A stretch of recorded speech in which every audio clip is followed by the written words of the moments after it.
Was our fellow South African, Mr. President himself, in hot orders? I don't know. I speak what I like. So I don't think South Africa witnessed a scandal only, but they witnessed a collision. And it was a collision between power, politics, constitutional law, party loyalty, public outrage, and institutional survival. And somewhere inside that collision, millions of citizens were left confused, like myself. Because after the headlines, the debates, the political warfares, many of us still asked what really happened. What's happening? And perhaps that confusion itself is part of the story, because modern politics systems do not only survive through authority, they survive through complexity. And a layman like myself, that's why they get lost, because those complexities sometimes are very, very hard to navigate and actually piece together on what really is happening. And I think that's exactly what is happening with this story.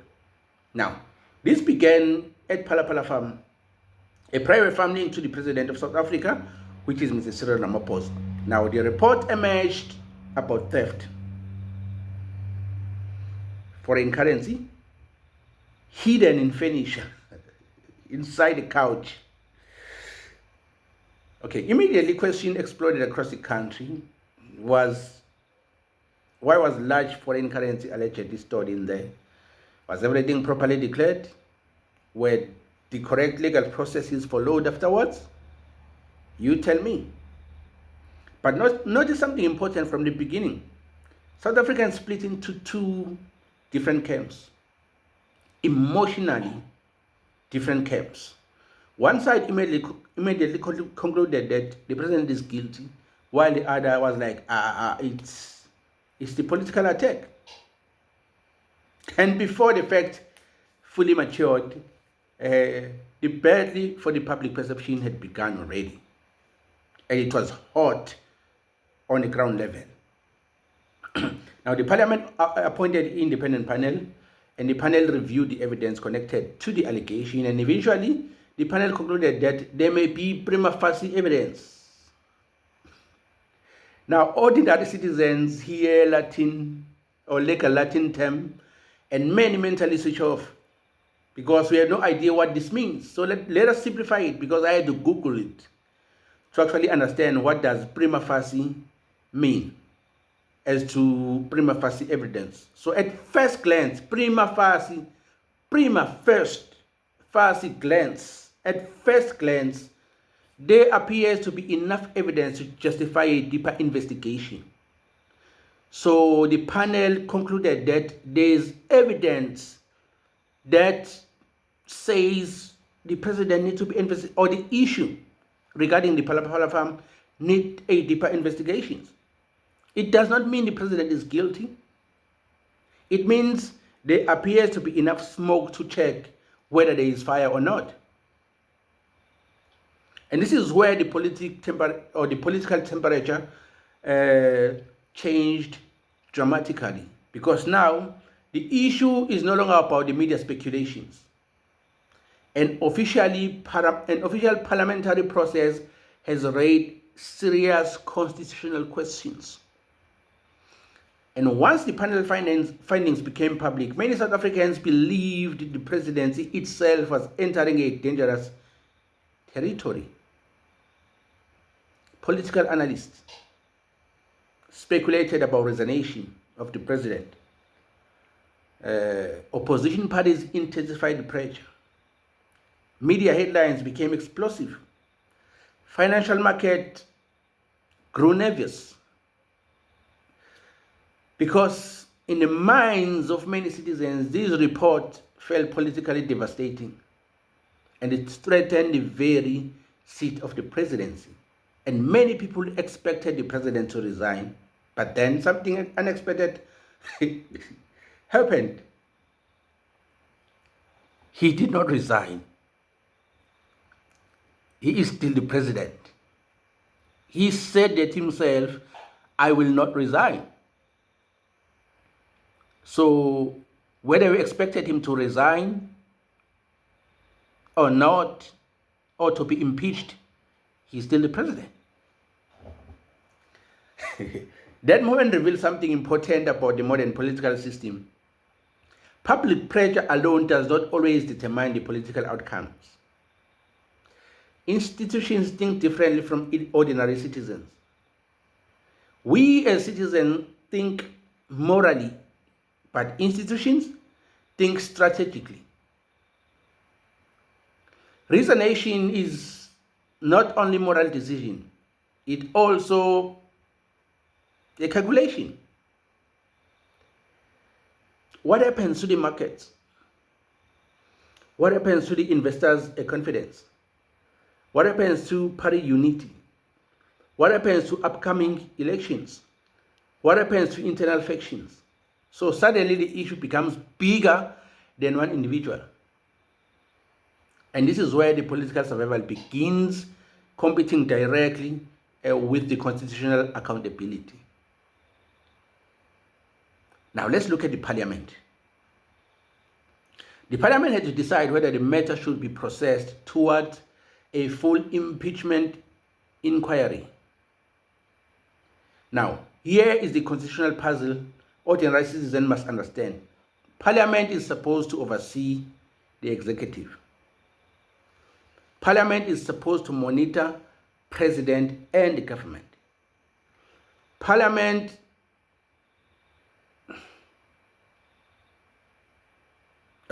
think about it this way. Think of a referee in a football game, in a football match.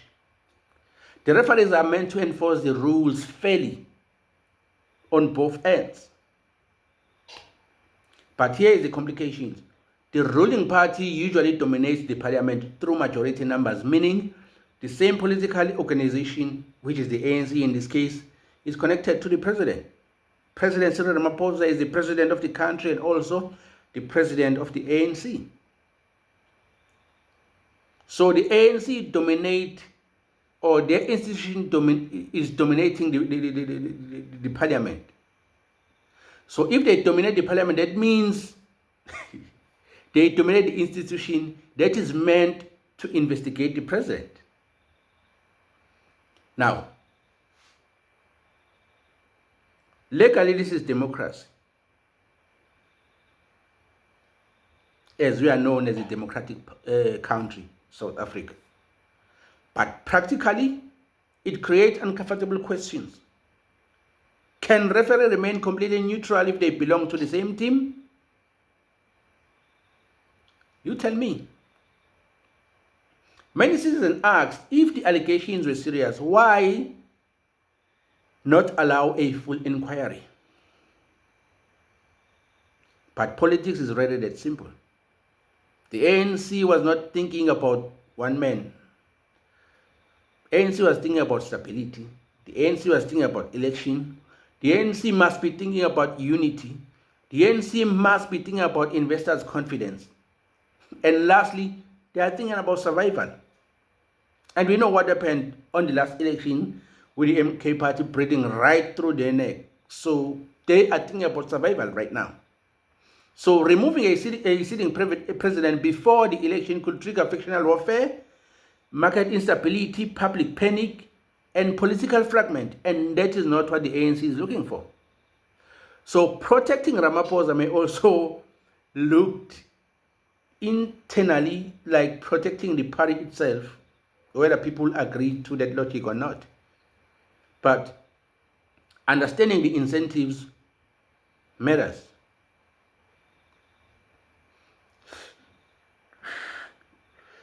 Excuse me. But now let us examine the opposition honestly. Opposition parties demanded accountability, and in many ways that is their democratic responsibility. But politics is never free from ambition. A weakened president means a weakened ruling party. And a weakened ruling party creates electoral opportunity, which means while some are genuinely pursuing constitutional accountabilities, others also understand the political value of public outrage. And this is what makes a political scandal complicated, because accountability and political advantage can exist at the same time. And the AA excels in those. Don't tell people I said that. Don't tell people I said that. And then came the Constitutional Court. And many citizens asked, why did the judge, or why didn't the judges simply force accountability? But to be honest, courts face their own constitutional dilemma. Judges are carefully not to overstep too deeply into political territories. Now, because if unelected judges begin controlling every political outcome directly, democracy itself becomes instability. But the question you must ask is our democracy stable, or there are evidence of instabilities already happening? You tell me. So court often exercises restraint, and here lies another loophole. Institutions may remain legally functional while citizens still feel morally unresolved. Now that is the instability I'm speaking about. Because institution remains functional, but we as the citizens, we are morally unresolved. The president did not resign, as many of us were expecting. Then social media entered the battlefield fully. Supporters defended identities. Opponent and opportunist amplified the outrage, and media houses framed the story differently. Algorithms rewarded emotional conflicts. South Africans slowly stopped debating the facts. They began defending tribes. And that's the sad story. They began defending tribes, political tribes, emotional tribes, identity tribes. And once politics become tribal, accountability becomes extremely difficult.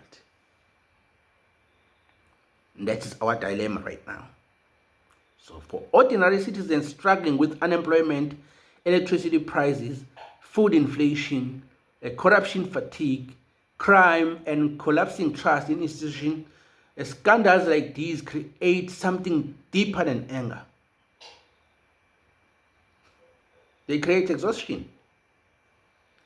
Because people begin feeling no matter what happens, powerful institutions will always survive through procedure, through technicalities, through legal interpretation, through political alliance, and through strategic patience.